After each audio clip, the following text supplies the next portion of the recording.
Boa tarde a todos, caros colegas.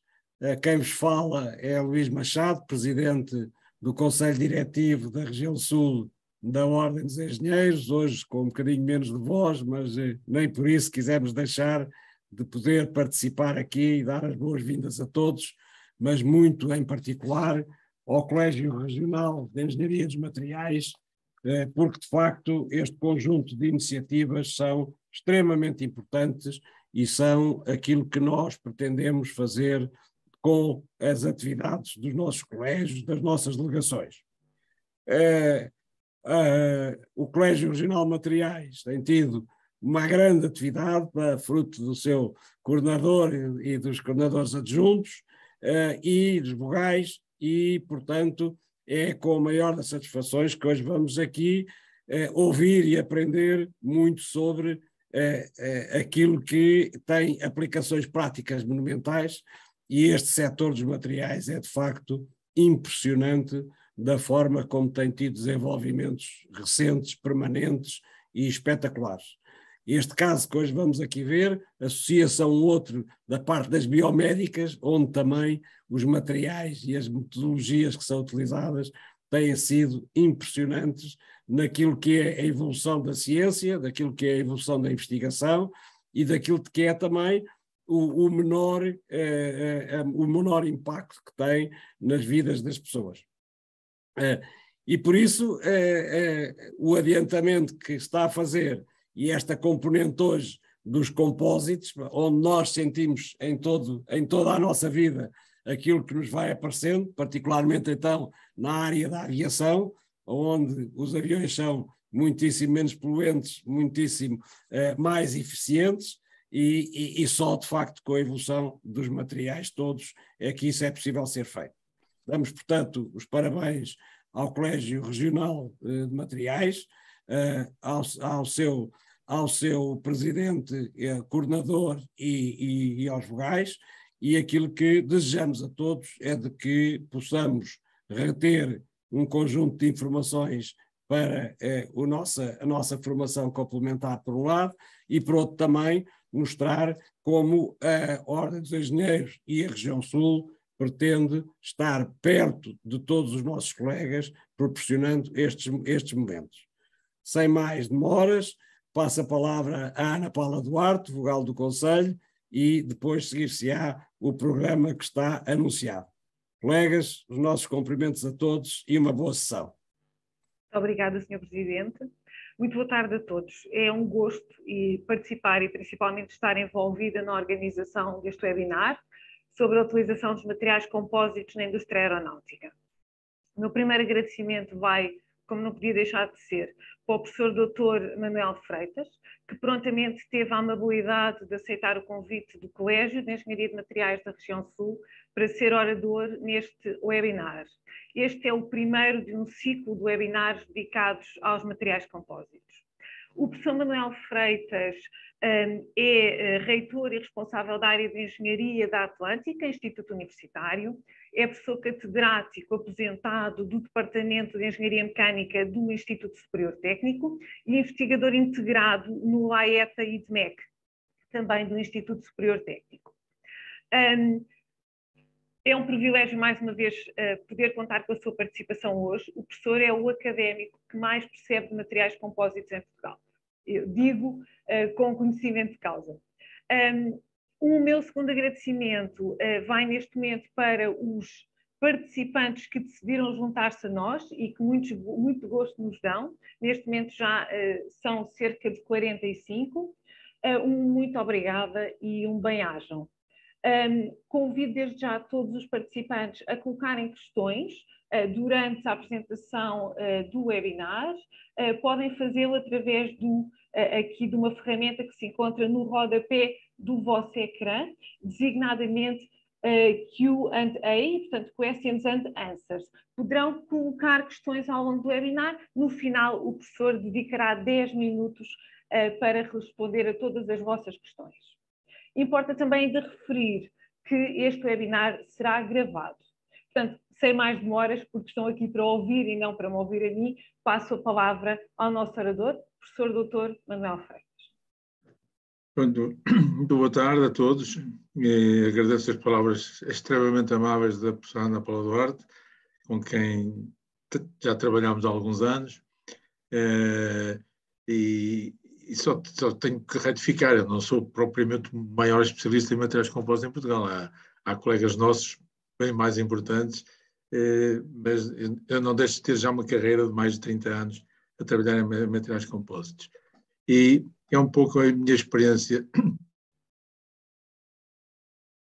que eu vou partilhar convosco. E, portanto, vou compartilhar já a tela para não demorar muito mais.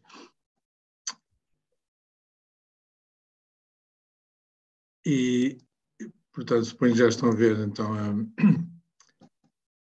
o nosso título, portanto, com o logotipo aqui da Ordem dos Engenheiros, a quem eu agradeço imenso o facto de ter proporcionado partilhar com todos os engenheiros e todos os participantes alguma da minha experiência ao longo destes últimos anos. Como a professora Ana Paula disse, eu atualmente estou na Atlântica, sou reitor da Atlântica, que é o Instituto Universitário, onde criámos, há cerca de 6, 7 anos, um departamento de engenharia extremamente ligado à engenharia de materiais, à engenharia aeronáutica e à engenharia mecânica. Porque a engenharia aeronáutica e a engenharia de materiais? Porque na altura em que iniciámos esta aventura, tínhamos uma fortíssima relação com a indústria aeronáutica espanhola, através de empresas sediadas em Jerez de la Fronteira e em Cádiz, e depois se alargou também a empresas sediadas em Ilescas e em Getafe, portanto a Airbus e a todo o sistema de investigação aplicado em materiais compósitos da Airbus, com quem nós efetivamente estamos a colaborar fortemente, e os nossos alunos têm uma larguíssima experiência de colaboração com eles através de pequenos estágios que fazem nessas empresas, sempre ligados aos materiais compósitos. Claro que ao longo da minha vida profissional também tive uma fortíssima participação já desde o início dos anos 90 no Instituto Superior Técnico também em materiais compósitos. E, portanto, este é o resumo do webinar que colocamos no site da Ordem dos Engenheiros.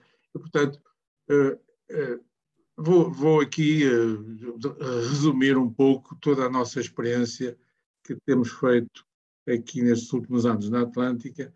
Tenho ministrado aos vossos alunos. Nós, atualmente, temos talvez a mais completa formação em materiais compósitos das universidades portuguesas, muito ligada à engenharia aeronáutica, mas também ligada a todas as outras atividades. E também temos a mais completa formação na área aeronáutica, com as licenciaturas, mestrados e doutoramentos, quer na engenharia, quer na área da gestão aeronáutica. Este vai ser o nosso final. Eu não vou fugir a nada do que está aqui. E, portanto, vamos começar então com a nossa palestra. Portanto, eu começo com esta situação aqui, que é o que está aqui.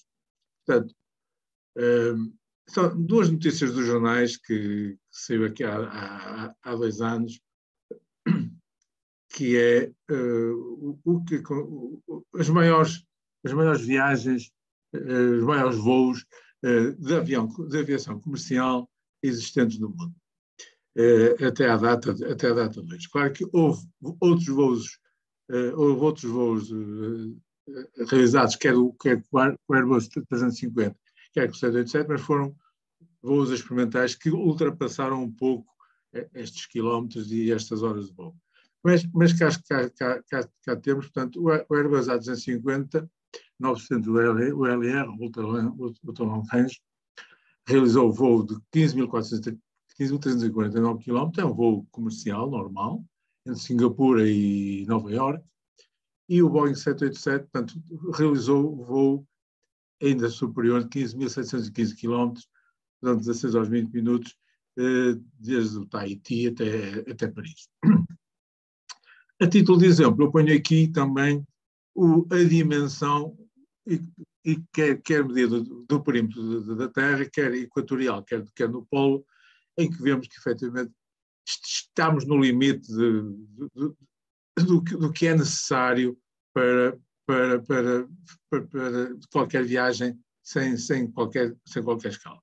Porque efetivamente não é preciso dar a volta ao mundo, basta dar meia volta ao mundo, se fores para um lado, vais para o outro. Portanto,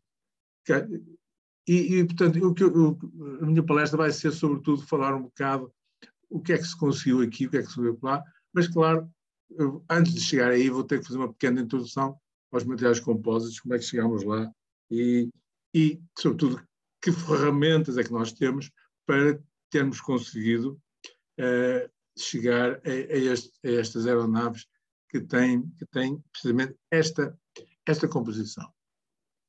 Aqui a composição do 787 e do A350, isto é retirado do site da Hexcel. A Hexcel é um dos grandes fabricantes, quer de fibras, quer de resinas, quer de pré-impregnados. O pré-impregnado já vou falar o que é. E portanto, nós temos aqui que o 787 tem mais de 50% de materiais compósitos e o 350 também tem mais de 50% de materiais compósitos. E está aqui, digamos, a evolução da contribuição dos materiais compósitos desde o início, que é do A300. A Airbus foi, em aeronáutica civil, foram os primeiros inovadores em peças estruturais. Estamos aqui a falar de peças estruturais, não de peças acessórias. A que seguiu a 320, depois o marco importante é o 380, mas na realidade o grande marco é o 787 e o A350, que é da Boeing, que é da Airbus, que, como iremos ver daqui a pouco, tem filosofias de produção bastante diferentes, mas o objetivo é o mesmo, é obter um peso estrutural mais de 50% na construção das respectivas aeronaves.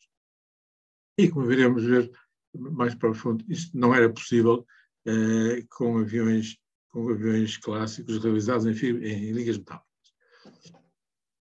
E o outro exemplo, portanto, que estes dados são tirados do site da Airbus, portanto, em que comparamos aqui o A330, portanto, um avião clássico, com cerca de entre 20% e 25% de peso estrutural em compósitos, mas as versões mais modernas, porque as versões mais antigas ainda tinham bastante menos, tinham 13% e 15%, e o A350, então, o tal que tem mais de 50% do seu peso estrutural em materiais compósitos.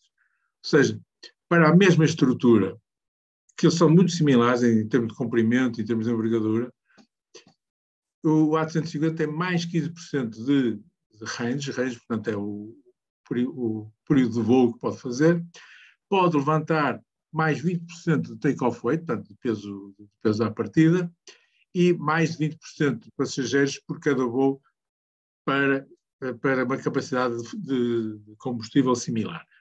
Eu peço desculpa por pôr esta parte em inglês, mas na realidade não valia a pena estar aqui a traduzir, isto revém do site da Airbus, mas a maior parte dos slides a seguir vão ser em português. Portanto, nós vamos ver como é que isso foi possível e como é que é possível ter efetivamente uma redução de consumos que deriva não só da redução de peso, mas também é evidente, deriva também das inovações colocadas dentro das turbinas com os turbofans, que por sua vez também usam bastante materiais compósitos, mas que eu não vou abordar aqui. Portanto, as turbofans atualmente já usam algumas pás em compósito, já usam as nacelles todas em compósito. Portanto, o compósito está a entrar francamente nessas aeronaves, sobretudo nas de grande dimensão. Portanto, voltando, digamos, a uma generalidade de funções, a aplicação de materiais compósitos atualmente é imensa. Nós temos aqui, eu listei aqui 13 categorias em que se usam materiais compósitos. E aqui a repartição. Se nós olharmos para aqui, ficamos um bocado tristes, porque realmente a parte aeroespacial é apenas 1% da utilização de materiais compósitos. O que não quer dizer que estes 1% não sejam os mais importantes. Onde é que efetivamente são usados mais materiais compósitos? É na indústria automóvel. Isto porquê? que efetivamente eu faço, eu não, a indústria faz 3, 4, 5 aviões por dia, os automóveis faz 3.000, 4.000, 5.000 aviões por dia. Portanto, aqui é um efeito de escala, e os compósitos que são usados na indústria automóvel e na indústria de construção são substancialmente diferentes dos usados na engenharia aeronáutica, na engenharia aeroespacial, como iremos ver ao longo do tempo. Isto para dizer o quê? Nós, quando temos, digamos, a nossa melhor tecnologia aplicada na aeronáutica e na aeroespacial, portanto, nomeadamente os satélites, não quer dizer que esteja aí a ser gasto a esmagadora maioria dos materiais compósitos. Portanto, as tecnologias de cálculo são similares, porque as técnicas de produção também acabam por ser relativamente semelhantes, mas cada uma tem as suas particularidades, atendendo até ao facto de eu fazer 1 ou 2 aviões por dia no Airbus em Ilescas. E a Getafe faz basicamente duas asas por dia para o A350, uma fábrica de automóveis ao lado fará 500 ou 1.000 automóveis por dia. Mas então, voltando à parte da aeronáutica, naquela percentagem que existe, portanto, é evidente que os compósitos iniciaram-se com a aeronáutica militar. Normalmente a parte militar anda sempre à frente da parte de aplicação destas novas tecnologias. E porquê? Porque a aeronáutica civil é muito mais restritiva e tem muito mais situações de certificaçes de segurança do que propriamente a aeronáutica militar. Portanto, todos nós conhecemos estes aviões americanos que são totalmente compósitos, são pretos porque não os pintaram, porque são fibras de carbono. Atualmente temos todos os ultraleves, todos os drones, quer os drones de recreio, digamos, que atualmente já não são no recreio, por uma vez que são muito usados já em filmagens, quer os militares e os satélites. Portanto, há aqui o último satélite, o último telescópio digital do web, também tem uma esmagadora maioria de materiais compósitos aqui aplicados. Portanto, como vemos, estamos sempre aqui na tecnologia mais evoluída que existe, e com produções, no caso da aeronáutica, produções relativamente limitadas, porque as questões de segurança e as questões de certificação são muito fortes, nomeadamente no controle de qualidade de todos estes equipamentos. Portanto, o que é um material compósito? Bom, não há uma definição consensual de material compósito. Nós quando olhamos para vários livros, existem vários livros de materiais compósitos, existem várias definições. E uma delas é que, bom, um material compósito é um material que é composto por 2 ou mais materiais, de modo a obter um material com melhores propriedades de desempenho. Bom, isto não é bem verdade. Todos nós sabemos, estou aqui no Colégio de Engenharia de Materiais, todos nós sabemos que o aço é ferro e carbono, no mínimo, e tem sempre mais alguns materiais. E a propriedade que nós vamos obter do aço em relação ao ferro também é bastante superior do que a do ferro. E mesmo por causa das ligas de alumínio, ligas de magnésio, todo outro tipo de liga. Portanto, não é suficiente este tipo de definição. A definição mais consensual é esta que está aqui. É composto por mistura de, efetivamente, 2 ou mais macroconstituintes que diferem em forma e em composição, ou seja, que não são em absoluto miscíveis e, portanto, têm que ser em absoluto insolúveis entre si. Ou seja, olhando para o microscópio, mesmo microscópio óptico a olho nu, eu consigo distinguir o que é um material e o que é o outro material. Então, esta é, digamos, a definição mais consensual. E, portanto, como é que nós chamamos estes materiais? Normalmente é uma matriz e outro é um material de reforço. Essa matriz pode ser um material cerâmico, pode ser um metal, um cerâmico, um polímero, e o material de reforço também pode ser um metal, cerâmico e polímero. Aqui estou-me a restringir às 3 grandes categorias de materiais que existem. Há quem diga que, efetivamente, estes são os 3 únicos grupos de materiais, todos os outros são misturas dos outros. Enfim, não me vou meter nessa área, que tenho aqui especialistas bem mais especialistas do que eu. E, portanto, a matriz e o reforço não podem ser miscíveis, têm que ser compatíveis quimicamente, as propriedades mecânicas têm que ser complementares e as propriedades físicas finais, as propriedades físicas e mecânicas finais do compósito são função mais ou menos linear, portanto, depende do tipo de função que nós estamos a fazer, das propriedades dos constituintes e que, em geral, devem ser superiores, mais resistentes, mais tenazes ou mais duráveis de cada um deles individualmente. Eu posso ter, efetivamente, aqui qualquer tipo de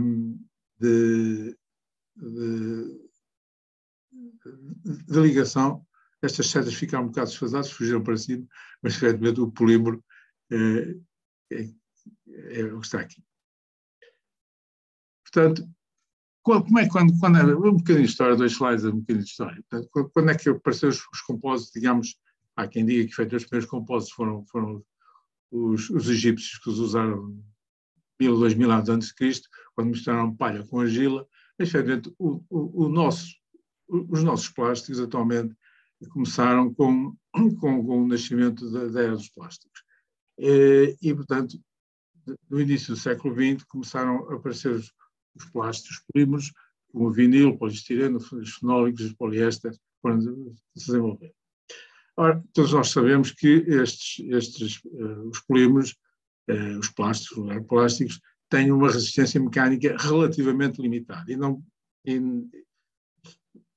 são ótimos, podem ser moldados de uma maneira muito mais eficaz do que os metálicos, mas se nós queremos que a resistência mecânica, não devemos usá-los apenas sozinhos.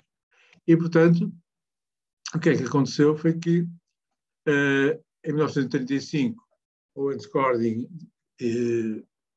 introduziu pela primeira vez as fibras de vidro e, automaticamente, uma das aplicações mais imediatas foi colocar as fibras de vidro dentro dos polímeros e daí apareceu os Fiber Reinforced Polymers.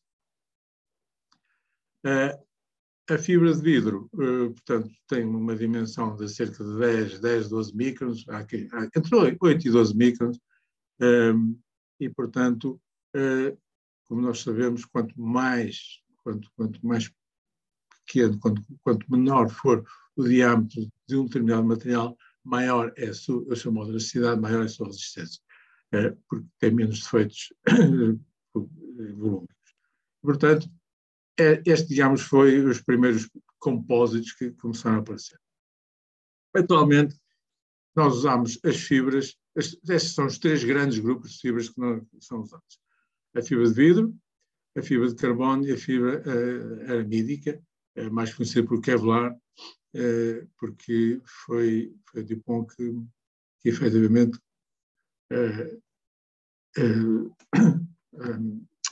teve a patente durante muitos anos. A fibra de vidro tem cerca de, como eu disse, à volta de 10 microns de diâmetro. A fibra de carbono tem cerca de 5 microns, 5, 6, 7 microns de diâmetro. E as fibras aramídicas também têm dessa ordem de grandeza. Cada uma delas vai ter a sua aplicação de acordo com o que nós pretendemos. Obviamente, a fibra de carbono é aquela que tem mais resistência mecânica, não só porque tem ligações covalentes entre si, mas também porque tem um menor diâmetro. Qual é o defeito da fibra de carbono? É que é extremamente cara, não é? Sobretudo comparado com a fibra de vidro, que é à base de silício, e que, embora tenha boas propriedades mecânicas, não são comparáveis às fibras de carbono. E as fibras aramídicas têm uma aplicação específica quando os materiais requerem, e as peças estruturadas requerem, uma resistência ao desgaste, uma resistência ao impacto forte. Portanto, têm essa particularidade. Portanto, o elemento resistente do compósito é necessariamente a fibra. A matriz está lá apenas para ligar as fibras entre si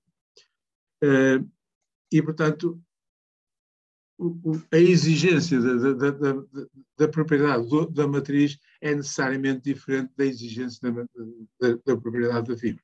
Na propriedade da fibra nós procuramos a alta resistência, o alto módulo, a alta resistência e uma baixa densidade. A matriz, embora seja desejável ter boas propriedades mecânicas, elas não se comparam nem nada que se pareça às das fibras. Importante é a boa propriedade adesiva, porque nós não podemos ter falta de adesão entre a fibra e a matriz, porque isso é um dos critérios de ruptura dos materiais compostos. Os critérios de ruptura dos materiais compostos são substancialmente diferentes dos critérios de ruptura dos materiais metálicos e só a parte dos critérios de ruptura dava origem a um outro seminário bastante mais complexo. Claro que a boa propriedade, a tenacidade também seria interessante, mas nós sabemos que, por exemplo, as resinas termoadhesivas não são famosas neste aspecto e também deveriam ter uma boa resistência à degradação ambiental, mas todos nós sabemos que os ultravioletas atacam fortemente os polímeros e portanto, há que ter atenção a este caso. O mais importante aqui é a boa propriedade adesiva entre a fibra e a matriz. E, portanto, por isso é que existem tratamentos às fibras, quer de vidro, quer de carbono, quer de kevlar, para incrementar essa propriedade adesiva. Portanto, aqui em resumo do que eu estive a dizer até aqui, portanto, materiais compostos. Pode ser matriz cerâmica, matriz metálica, matriz polimérica. Não vou falar de matrizes cerâmicas nem matriz metálica, não há tempo para isso. Dentro das matrizes poliméricas, nós temos dois tipos de polímeros. Estamos a falar de matrizes, os termoinducíveis e os termoplásticos. Dentro dos tudo isto que está aqui para os termoinducíveis pode ser replicado perfeitamente aqui para os termoplásticos. Portanto, não posso ter perfeitamente fibras longas, fibras curtas, tecidos em termoplásticos e nada impede. Só não ponho aqui para não preencher muito o diapositivo. E, portanto, eu posso ter fibras longas, fibras curtas. Dentro das fibras longas, eu posso ter fibras unidirecionais, posso ter em tecidos, eu posso ter em direções aleatórias. E as fibras curtas, eu posso ter destes dois tipos de situação, que é o sheet molding compound e bulk molding compound. Isto aqui é quase o domínio, juntamente com os termoplásticos, é o domínio da indústria automóvel. Então, eu não vou falar sobre isto. Portanto, os termoplásticos, embora os primeiros automóveis tivessem usado muitos termoinducíveis, as resinas com fibra de vidro, atualmente usam muito mais os termoplásticos por facilidades de injeção e com fibras curtas, quer moldadas em prensas, neste caso com SMC ou VMC. Portanto, não vou falar sobre isto, vou falar mais sobre esta situação, que são aquelas que são efetivamente usadas na indústria aeronáutica atual das aeronaves que eu falei há pouco. Portanto, vamos ver, então, o que é isto.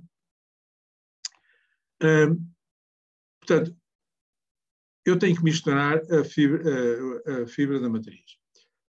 Eu posso, efetivamente, vamos ver daqui a pouco, ter a fibra seca de um lado, pegar em resina ou outro tipo de polímero e despejar diretamente em cima da fibra. Claro que isso é uma tecnologia que nós vamos daqui a bocadinho ver, que é o Unlayup, que é muito limitada no que respeita às suas propriedades mecânicas finais, porque, por um lado, não vai ter uma forte adesão entre a fibra e a matriz, porque falta lá a pressão, falta lá a temperatura, falta a temperatura de cura e as dimensões também são bastante irregulares. Portanto, o que nós usamos na indústria aeronáutica, 99,9% dos materiais usados na indústria aeronáutica são estes materiais que já vêm as fibras pré-impregnadas de um sistema de resina. Normalmente a resina epóxide. Portanto, qual é o problema destas resinas e pré-catalisadas? É que a presença do catalisador implica que eu tenha um gel time de um período do qual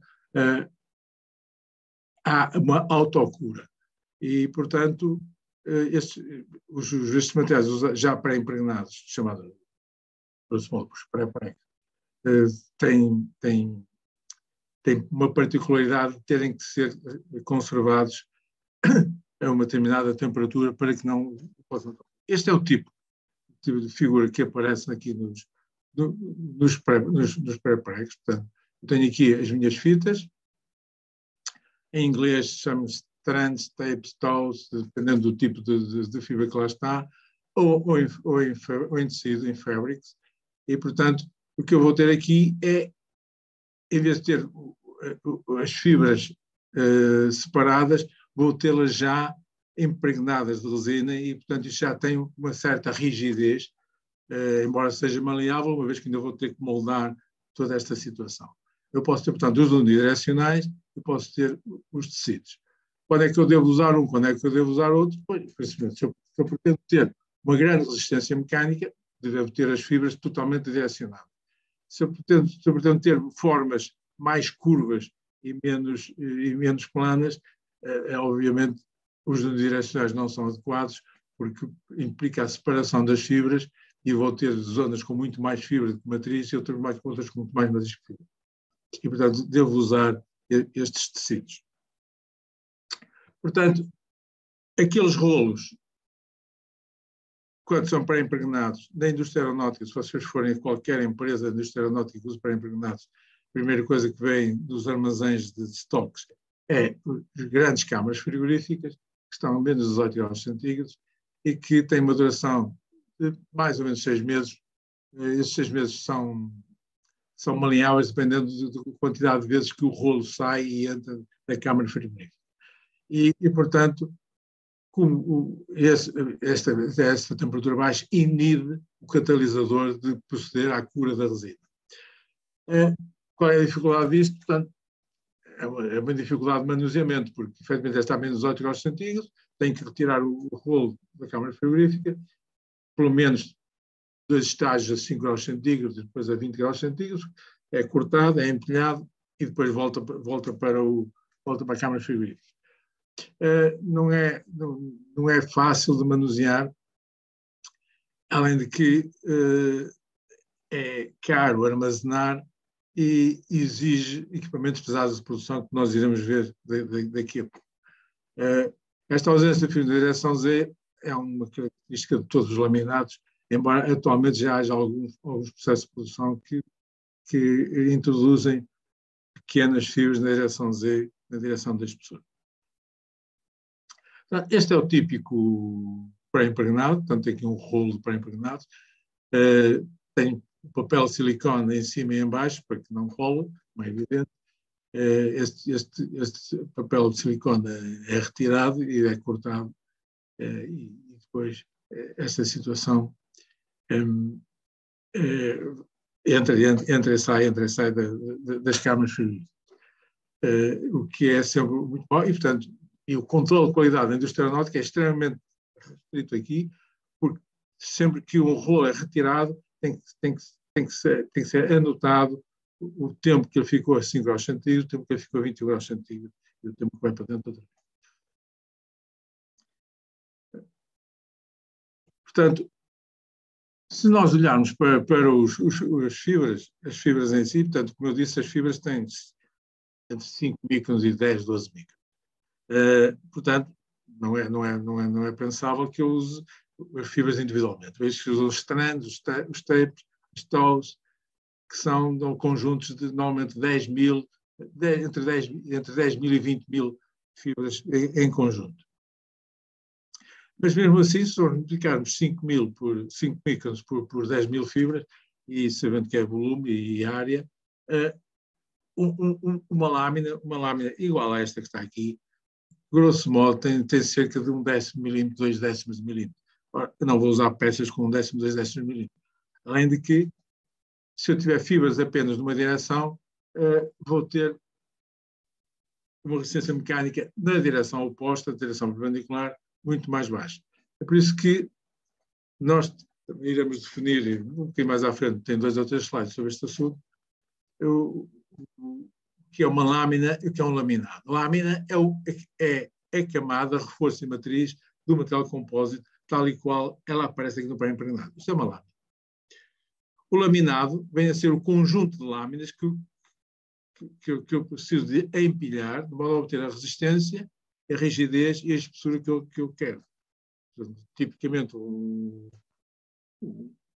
compósito laminado tem entre 5 e 10 milímetros de espessura, e, portanto, eu tenho que colocar aqui uma série de lâminas empilhadas umas nas outras, que é o que está aqui. Portanto, eu tenho aqui um exemplo de 8 camadas, 8 lâminas, e como veem, tem aqui 0, 90, 40, mais 45, menos 45, menos 45, mais 90, 0. Porque toda esta situação de orientação de lâminas. Pois, portanto, se isto for tudo unidirecional, e mesmo nos tecidos faz muito a mesma coisa, os 0 graus e 90 graus são muito restritivas no que respeita às direções de resistência mecânica. Se eu usar só 0, não tenho resistência na direção 90. Se eu usar 90, não tenho resistência na direção 0.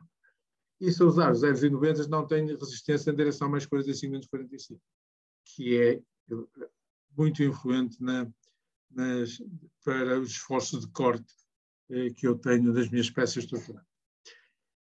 Portanto, o que se usa é uma sequência de empilhamento. Esta, por acaso, tem 8 camadas. Normalmente, a indústria aeronáutica usa 24, 32 ou mais camadas. E, normalmente, com 0,90, 45 menos 45, quer duplas, quer repetidas, várias situações. E isto é extremamente importante quando eu faço a minha peça estrutural. Quando eu vou empilhar estas lâminas dentro do molde, eu não me posso enganar na direção que estou a fazer. Porque se eu me enganar, se o operário se enganar, eu também já fiz algum, se o operário se enganar numa das direções, o material que vai ficar no fim não é o mesmo. Tem propriedades mecânicas completamente diferentes. É por isso que todos os moldes têm uma situação deste género. É obrigatório, em que o operário vai ver o que é o 0, o que é o 90, o que é o mais 45, menos 45, ou qualquer outro ângulo que o engenheiro no projeto diga para ele fazer. Portanto, é importante esta situação e de tal maneira que existem standards para que esta situação não possa ser enganada. Portanto, a norma mais antiga é esta que está aqui, a Standard Practice for Fiber Reinforcement Orientation Codes for Composite Materials, a ASTM, é a Sociedade Americana for Testing Materials, e, portanto, aqui as regras, portanto, o ângulo é em graus, portanto, cada lâmina é separada por um slash,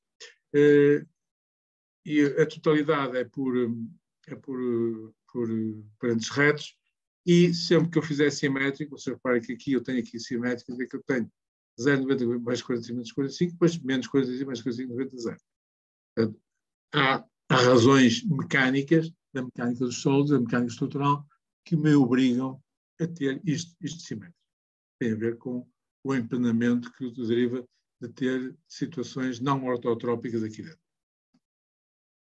Portanto, esta é uma norma que eu normalmente dou logo aos meus alunos, que é para eles nunca mais se enganarem quando fizerem os compósitos, e têm que saber de cor, e depois a situação, se enganarem, o compósito que vão fazer é completamente diferente.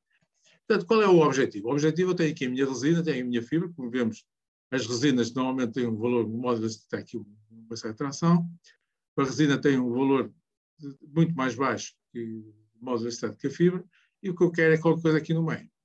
As propriedades finais do compósito são determinadas pelas propriedades da fibra, obviamente, pelas propriedades da resina também, pela proporção entre fibra e resina. Se eu tiver mais fibra, o compósito vem mais para aqui, se eu tiver mais resina, o compósito vem para aqui. A geometria e a orientação da fibra, e o processo de fabrico. O processo de fabrico é importante porquê? Porque dependendo do tipo de material que eu vou usar, assim sou quase obrigado a usar o tipo de.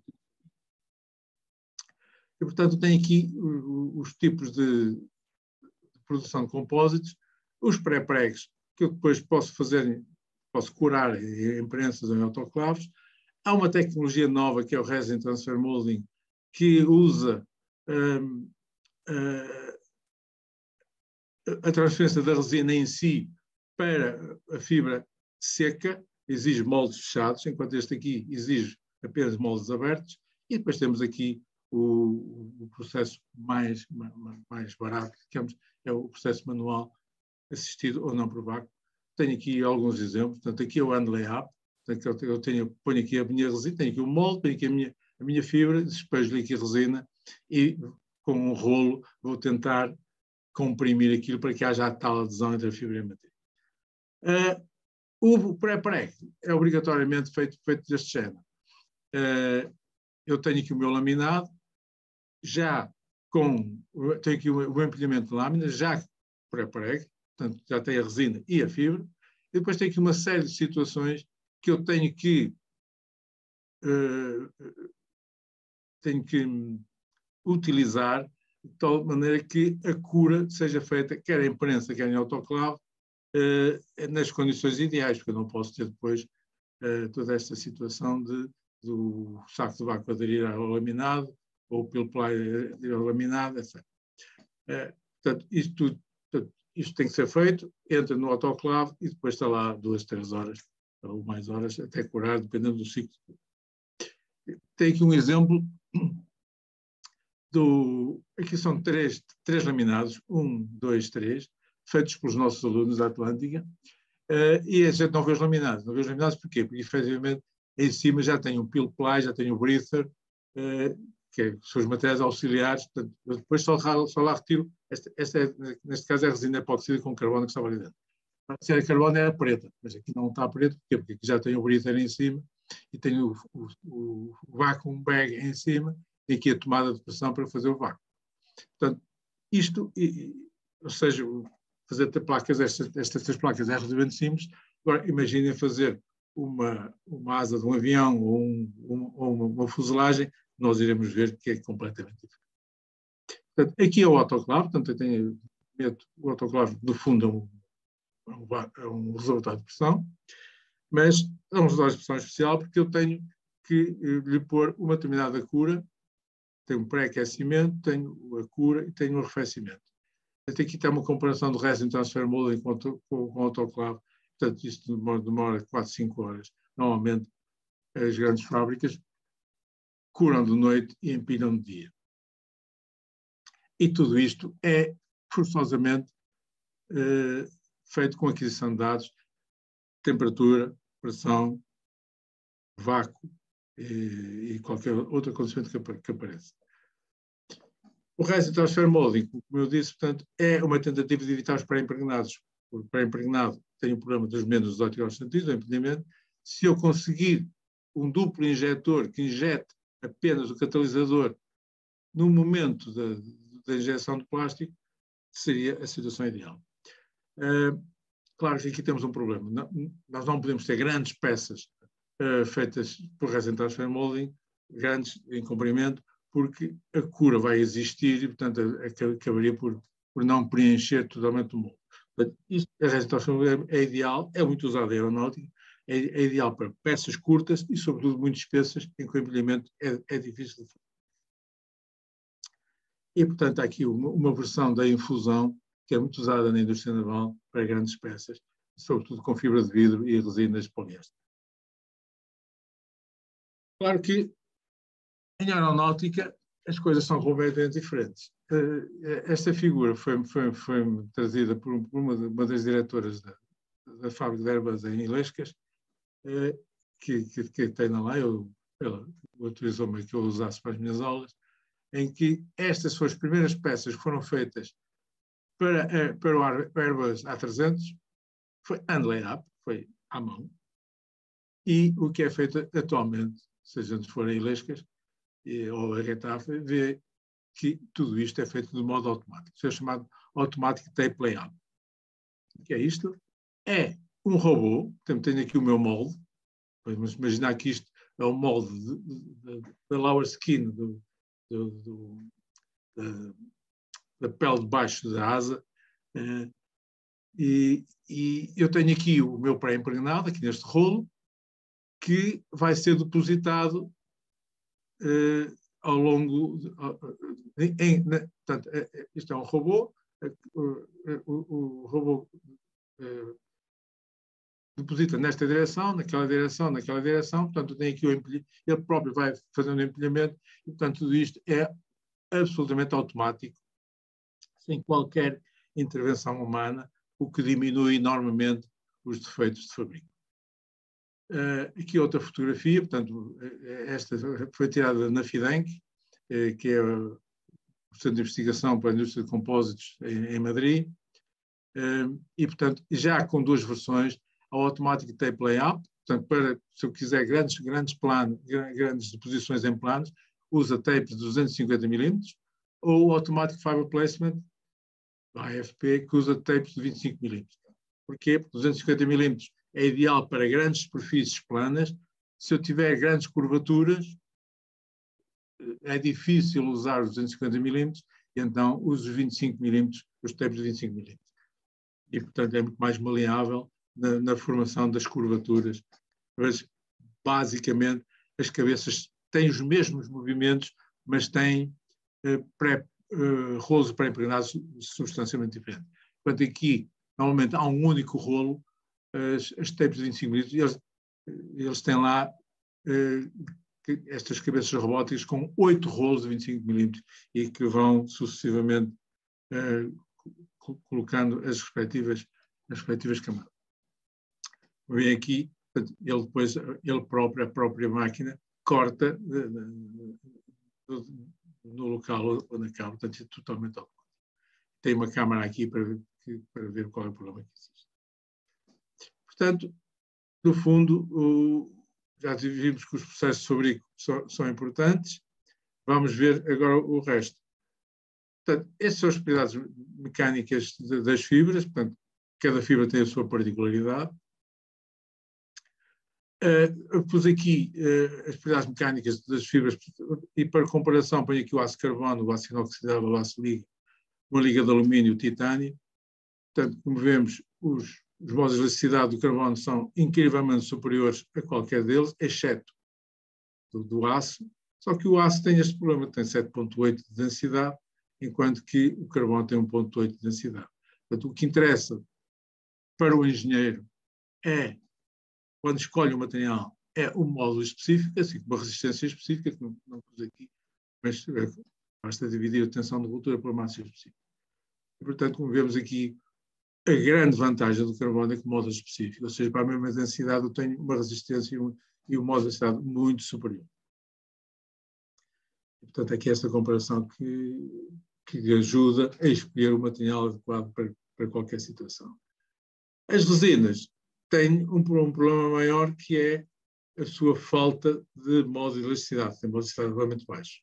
Enquanto que, por exemplo, o carbono tem módulo de elasticidade de ordens 300, 400, 500 gigapascais, o poliéster mal chega a 1 gigapascal, a resina epóxide cada de 3, 4 gigapascais. Todos sabemos que não é isso que nos interessa, o que interessa é que a matriz adira perfeitamente à fibra. Portanto, e como vemos aqui, também posso fazer as mesmas situações, a massa específica, qualquer das matrizes continua a ter massa específica muito baixa, o que é ideal, porque a minha fibra também tem massa específica baixa, só que os modos de elasticidade são baixos, as de epóxi são um bocadinho superiores, as resistências de atração também são baixas. Aqui posso colocar o modo específico, a resistência específica, aqui tem que pôr qual é a máxima temperatura de serviço, porque nós sabemos que a temperatura de transição vítrea existe nestes polígonos, e é um problema. Quando eu misturo tudo, vou ter então o compósito. Vou ter a massa específica, a modo de elasticidade, a resistência de atração, o modo específico, a resistência de atração e o tempo de massa. O que é que eu tenho aqui? Aqui é fibras curtas, essas são usadas na indústria automóvel e também nos interiores dos aviões, também se usa. E eu tenho aqui 35%, 35%, 35%, 45%, 61%, 52%. O que é isto? É a fração volúmica de fibra. Se eu tiver mais fração volúmica de fibra, tenho um compósito mais resistente, porque as propriedades aproximam-se da fibra. Se eu tiver menor fração volúmica de fibra, as propriedades mecânicas aproximam-se das propriedades mecânicas da matriz. Portanto, é importante ter esta situação. Existe um limite para esta fração volúmica que é o limite teórico é 78,5%. Normalmente, em autoclave, nunca se consegue obter mais que 65% do percentual de volume de fibra. E que já é muito bom. E como vemos, portanto, eu posso ter aqui um epóxi de carbono com 61% de fibra. A densidade é baixíssima, 1,6. A elasticidade é quase o do aço e é o dobro do alumínio. A resistência à tração é o triplo do alumínio e por aí adiante. Portanto, como vemos, está aqui a razão do A350 e do 787 usarem carbono epóxi em vez da liga de alumínio. Portanto, a propriedade final do compósito vem a ser função da propriedade da fibra, da propriedade da matriz, do volume de fibra e, obviamente, do empilhamento do G, que está aqui, a geometria e orientação. Portanto, existem equações para isto tudo, eu não tenho tempo aqui para falar nisso. Só digo apenas que tenho aqui a lâmina que que tem uma determinada propriedade, tem aqui o laminado que tem outro tipo de propriedades e, portanto, deixo de falar em sistemas isotrópicos, falar em sistemas ortotrópicos. Não consigo falar aqui muito sobre isto, porque, na realidade, é complexo estas situações. Portanto, eu tenho aqui, contrariamente aos metais metálicos, tenho aqui 5 constantes de elasticidade, que são 4 independentes, e no laminado a mesma coisa. Portanto, toda esta zona é, por exemplo, para 6, 7, 8 aulas. Se alguém quiser fazer uma pós-graduação no Atlântico, são bem-vindos. E, claro, se eu tiver 3D, ainda é pior. E, portanto, estas são as constantes laminadas que nós podemos calcular, desde o coeficiente de expansão térmica. E, reparem, é sempre em função dos modos de elasticidade da fibra, da matriz, do volume de fibra, do volume da matriz, toda esta situação. Portanto, é tudo uma construção mecânica muito, muito interessante. No laminado, a teoria clássica, então, aqui tem que dividir em forças no plano e momentos no plano. Aqui é a ponderação dos modos de elasticidade, aqui é a ponderação dos momentos de inércia de cada uma das lamas. Isto é um cálculo bastante complexo. Felizmente existem os elementos finitos e os cálculos numéricos para resolver esta situação. Pronto, vamos agora então ver a história das aeronaves. A primeira aeronave em utilização de compósitos foi esta. Na Segunda Guerra Mundial havia falta de alumínio, a imaginação começou a entrar e temos este avião. Foi feita uma sanduíche, mas as peles eram poliéster, fibra de vidro. Claro que este avião já não existe. O primeiro, digamos, avião comercial a sério que levou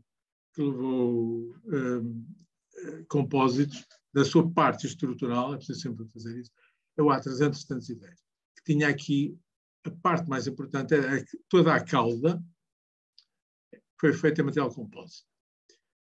Aliás, em 2009, 2010, um A300 levantou o voo de Nova Iorque e rompeu, infelizmente toda a gente morreu porque o avião caiu, rompeu esta parte. Pensava-se que o defeito era de compósito, mas depois o inquérito disse que o avião tinha levantado perto demais de um Boeing 747 e, portanto, a esteira do 747 atacou de lado aqui a cauda e houve a ruptura desse avião.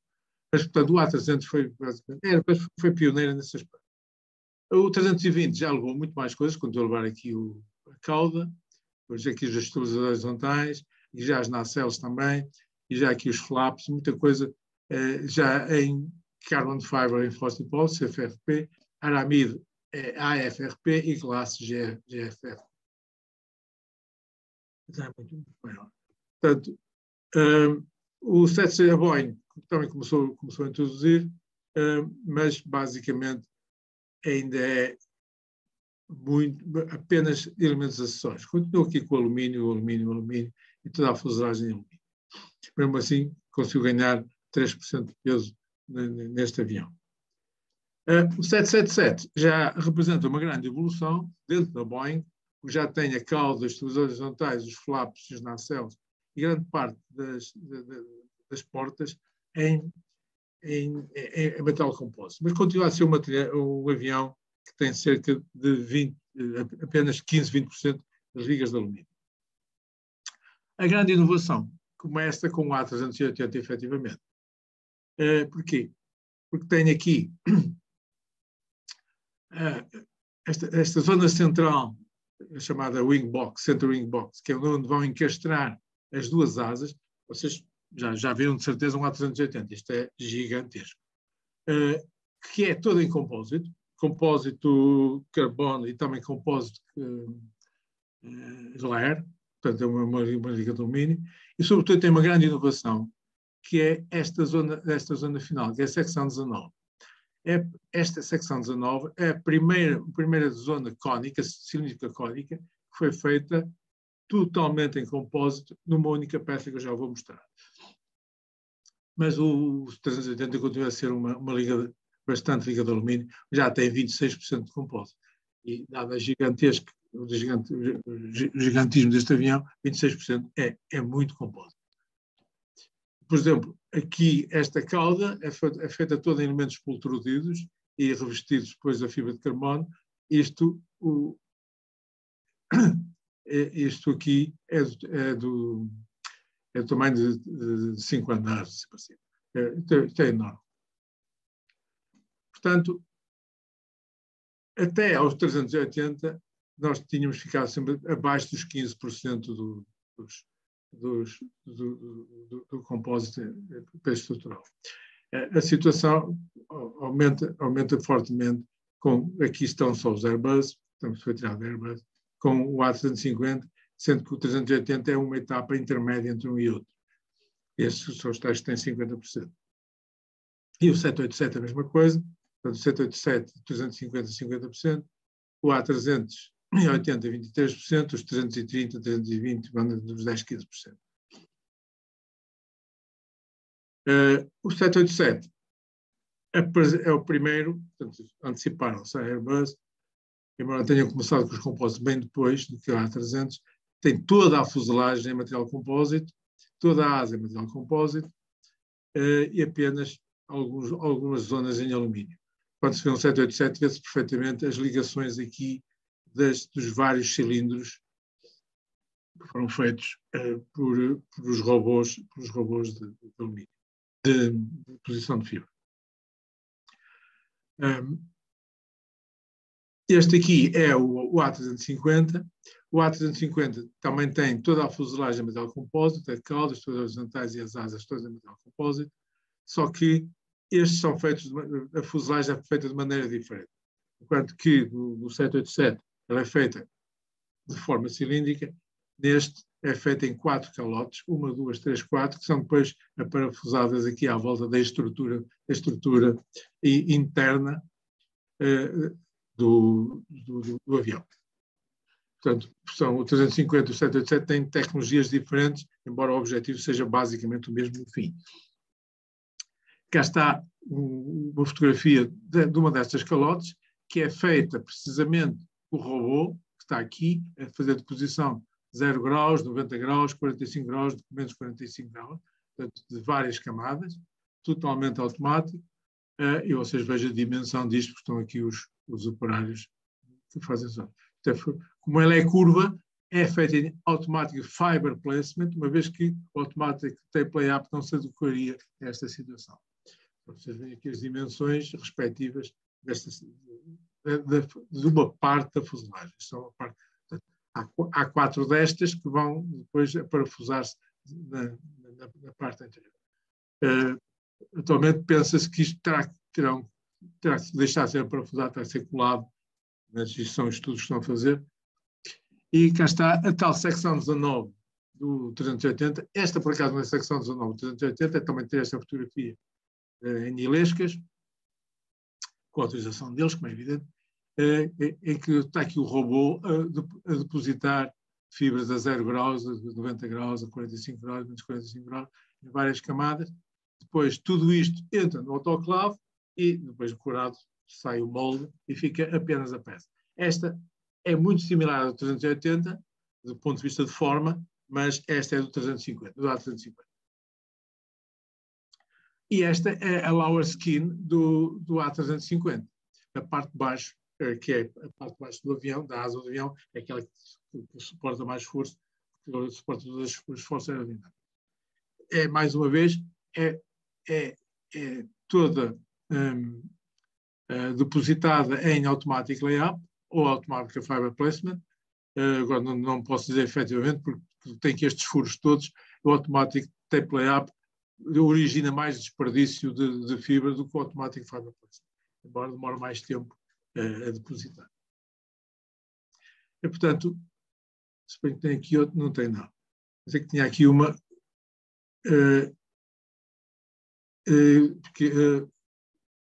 portanto, é evidente que estas longarinas não podem ser feitas por isto. Portanto, elas são feitas à parte, depois curadas simultaneamente dentro do autoclave.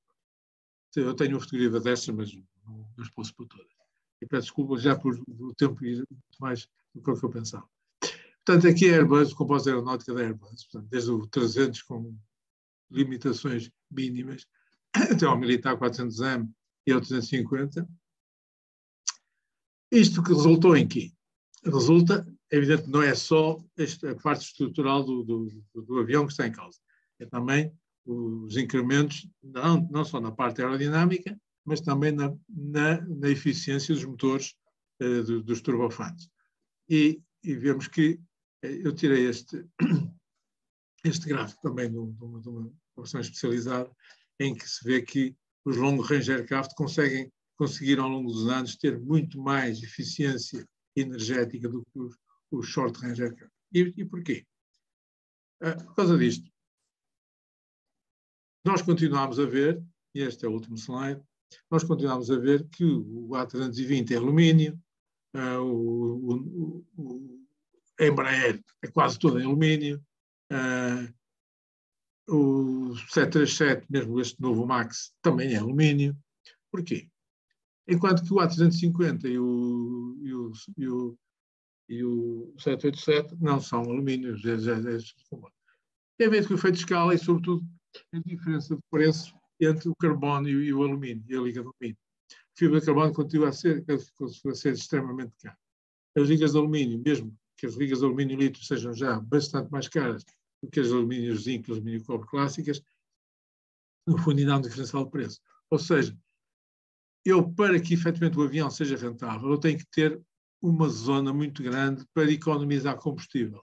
Ora, a maioria do combustível é usado aqui nesta zona de levantar e do posto. E, portanto, eu não consigo, dizem eles, não se consegue ter grande economia de combustível em voos curtos que compensem o acréscimo de preço do avião em si, devido às ligas, devido à utilização de fibra de carbono. E é por isso que ainda se usam muitas ligas de alumínio. Portanto, para quem já visitou a Embraer em Évora, vê que, portanto, de início tinha duas fábricas relativamente de dimensão igual, agora a de alumínio está ao triplo e a de compósito ficou basicamente igual. Porquê? Porque a Embraer autolimita-se a aviões de 130, 140 pessoas, 150, que são aviões de curto range, portanto, de distâncias relativamente curtas, e que não compensa andar aqui com fibras de carbono. Agora, a maquinagem da fibra de carbono, das ligas de alumínio, também é muito mais barata do que a fibra de carbono. Portanto, não existe tanto, é uma maquinagem clássica. Portanto, eu suponho que ultrapassei bastante o tempo, peço desculpa por isso, mas é uma indústria, isto é um material de tal maneira apaixonante do ponto de vista de escolha de materiais, de escolha de fibras, de escolha de matrizes, de tecnologias de fabrico e de utilização, sobretudo para os engenheiros que projetem isto, é muito apaixonante, que foi o que eu consegui fazer. Pronto, obrigado pela vossa atenção. Isso é uma questão, estarei disposto a responder como é evidente. Muito obrigada, professor. Foi uma apresentação muitíssimo interessante e também bastante pedagógica. Eu gostaria, já tenho aqui algumas questões, portanto já derrapámos também um bocadinho em termos de tempo. Portanto, temos aqui uma questão do engenheiro Luís Pardal, que gostaria de saber como é que a indústria aeronáutica está a pensar relativamente ao descarte dos materiais compósitos após as aeronaves atingirem a sua vida útil, portanto, o final da sua vida útil. Sim, isso tem duas respostas. Primeiro, há uma certa tendência futura, portanto, a FIDANC, que é a Fundação para a Investigação e Desenvolvimento da Aplicação de Materiais Compostos, está nitidamente a tentar substituir as resinas epoxídicas por resinas termoplásticas de alta resistência e que irá resolver em grande parte esse problema. Em relação às resinas epoxídicas, há reciclagens que são, obviamente, eu não sou especialista na área de reciclagem, a Ana Paula Duarte é mais especialista do que eu, e a reciclagem tem que existir. Portanto, quer do ponto de vista mecânico, quer do ponto de vista químico, quer do ponto de vista de destruição e incorporação noutros componentes, isso é possível fazer essa situação. É possível fazer essa reciclagem, que é cara, é cara. Agora é uma questão de balanço. Portanto, normalmente o que se faz é o Life Cycle Assessment. O Life Cycle Assessment implica desde a produção até a disponibilidade. E uma questão de ver qual é a pegada de carbono de um e do outro. Se eu conseguir economizar combustível de tal maneira que depois consiga gastar uma energia na reciclagem, desde que seja menos, o problema está resolvido. Mas que já existem tecnologias para reciclar os termoindustriais, já existem. Muito obrigada, professor. Temos aqui mais uma questão, desta vez do engenheiro José Gaia, que pergunta se tem capacidade ou informação suficiente para lhe dar uma ordem de grandeza dos custos da asa do A330 e do A350. Eu posso dar isso. Nós fizemos aqui, ainda eu estava no Instituto Superior Técnico, fizemos um trabalho para a Embraer, precisamente para ver qual era portanto, eu não posso disponibilizar o estudo, porque efetivamente foi para a Embraer, e fizemos o estudo do estabilizador horizontal, de uma das aeronaves deles, e fizemos uma análise de custos entre o que é que seria melhor, o que é que seria mais barato e mais eficaz, entre fazê-lo em alumínio e entre fazê-lo em fibra de carbono. Depende e uma das conclusões foi que depende da área. Depende da área. Da área. E depende também do desperdício. Eu reparo, quando eu faço uma longarina, portanto, quando eu faço uma longarina destas